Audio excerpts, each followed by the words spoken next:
So let's go ahead now and begin with the first question type. So I'm going to give you, right in your scratch paper, I'm going to give you 35 seconds just to feel the speed of it. Take a deep breath, everybody. I'm going to give you a build a sentence question. You have to pick the words in the right order. 35 seconds, write it in your scratch paper. Good luck and begin.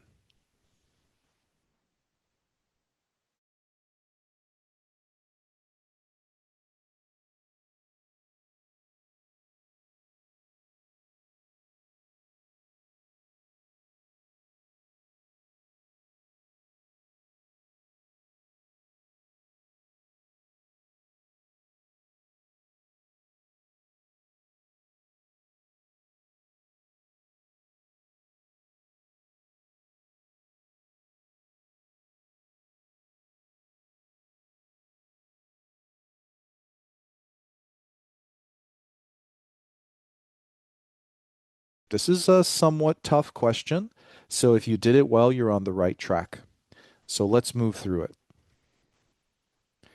When you answer build a sentence questions, the first thing that you need to do is understand that you need to think of the grammatical part first. This is going to ensure that you're efficient and you're building skill over time and not getting the same score. What does that mean? Let me change the order here.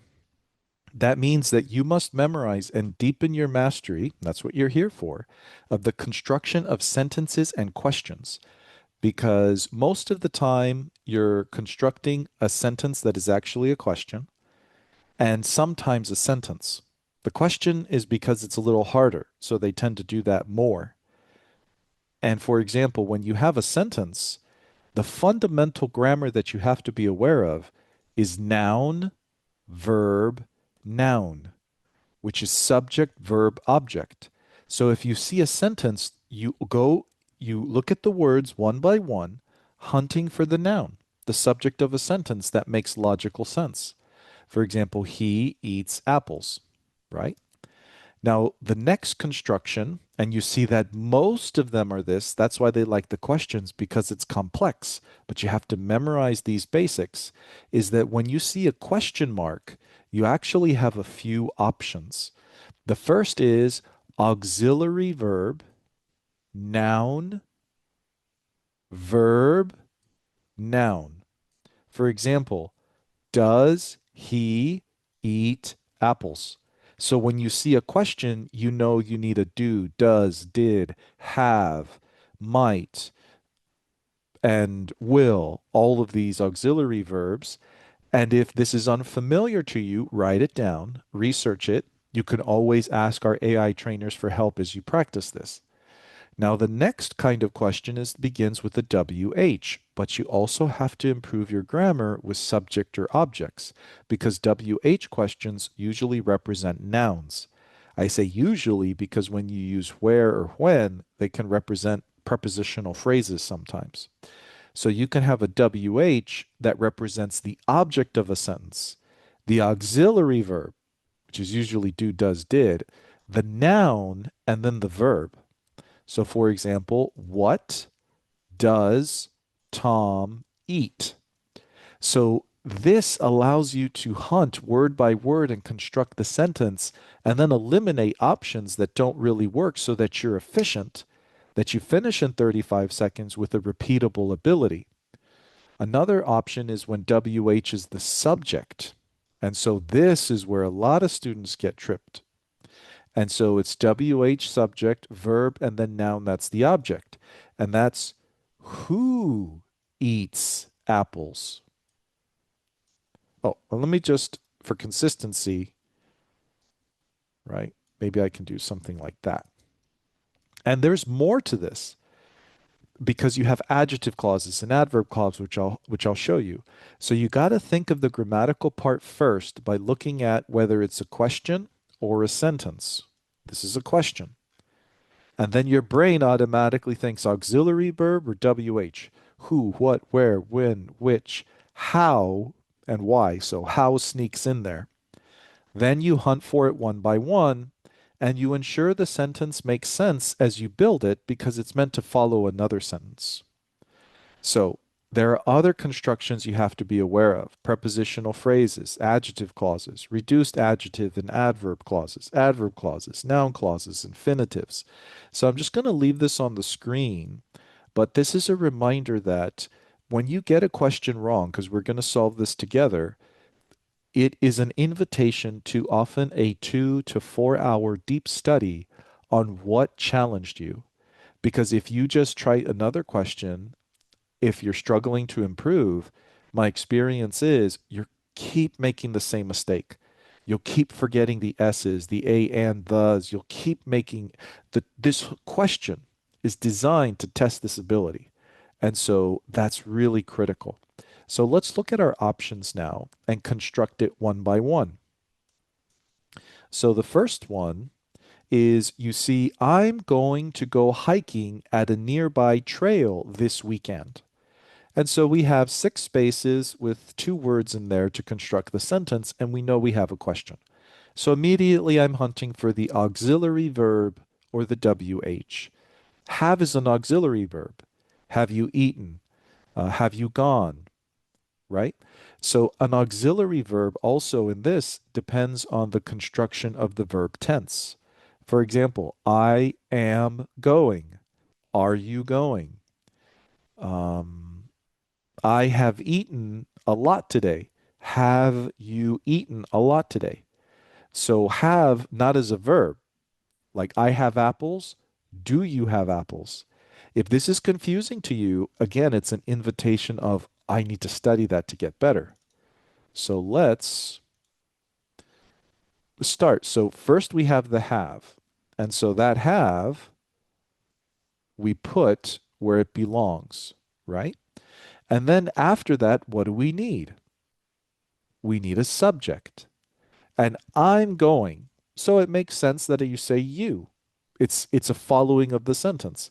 So you hunt for it and you see you. Perfect. Now the next thing is again, let me go over here. Grammar, right? Have you eaten? Have you gone? Not have you eat, because that's base verb. That's incorrect grammar. This is past participle, present participle. So if I sound like I'm speaking a foreign language, which is grammar vocabulary, it's something to investigate and to improve on because that's what's holding you back. So I'm looking, hunting for the verb. Have you eaten? Have you gone? There's not going to be have you car because that's incorrect. That's do you have a car, right? So I look for that and it doesn't exist. So I know this construction doesn't work. So I restart and I hunt for the next auxiliary verb. I think that's the most efficient. You go from left to right. And so it's do. So now it's do you. And again, you're in understanding I'm going to go hiking at a nearby trail this weekend. It's like, do you have a friend? Do you think hiking is interesting? So it's like this is how your brain is working. So we have do, then we need the subject. So you comes up. Now, the verb, do you think? Do you eat? Do you sleep? So as I keep going, I don't see it. It's until you have, which is the base verb, because you cannot say do you are. That's incorrect grammar. You cannot say do you to do or do you to take or do you that. So choosing those shows that's where your error is. So let me get those. Do you have? Now we know this. Now we have special tools. You could say maybe an adjective, right? Or an adverb. Do you have any special tools? Do you have some special tools? And then you say, do you have to do special tools? That doesn't make sense. Do you have to take? Yes, maybe, because now have is in have to as in must. So you see how it plays with the puzzle. So it's not do you have a car as in an object. That's the TOEFL is trying to trick you, right? So the idea is, oh, I have to do my homework.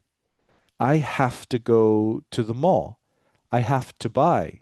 That we know that. That's like that's a replacement or a synonym of must. So do you have to take special tools? And this is plural, so we don't need a an or the. So I like that. So do you have to take? So that makes sense. Now special tools. So I have two spaces left. So this is a complete sentence. So this is where you have to remember how do you follow nouns? Adjective clauses, adverb clauses, prepositional phrases, right? I live in my house, which is in a city. I live in my house near the beach, right? So do you have to take special tools? And then I think I need an adjective clause. So my brain goes to not to do, not are, that, because that's what makes sense to me. That. And then I need the verb. This is adjective clause construction. So that to do, no, because that's not a verb. That are, correct. But that doesn't make sense. That are? That's an incomplete adjective clause. Special tools that are what? Expensive, heavy, in your house, right? So that actually tells me this is incorrect. Let's see if I can put it in the right place. And so now this is sometimes where if you're confused, it's because you are forgetting or you've overlooked a grammatical concept. Because we also follow certain nouns with infinitives, which is to do. So it's like, do you have to take special tools to do? That's a kind of an interesting expression, right? But it works, right? Work to do, homework to do. And it actually connects with have. That's a common expression. Now we continue, right? We have to do. Now to do are or to do that? Oh, to do that. That is a pronoun. So special tools to go hiking, special tools to do that. And this is how you follow. Now, you can do this in 35 seconds. This is what I do. This is how I complete them under timed conditions accurately. But you have to really master the skill. So you practice to isolate the grammar that tricks you and you study that. And if there's something that sounds a little strange to you, you then have to study it intensely. Ask our AI trainers for examples so that when you see it again, you're able to do it better.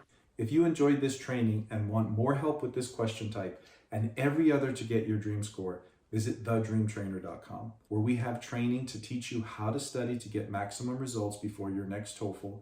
We have practice to evaluate your current level and to monitor your progress as you study, and individualized training for every question type, where you'll be able to watch edited recordings with students who were struggling on that question type and the execution of strategy and the learnings, the tips, the tricks that I gave that student that broke him or her to success so you can get unstuck with whatever's holding you back.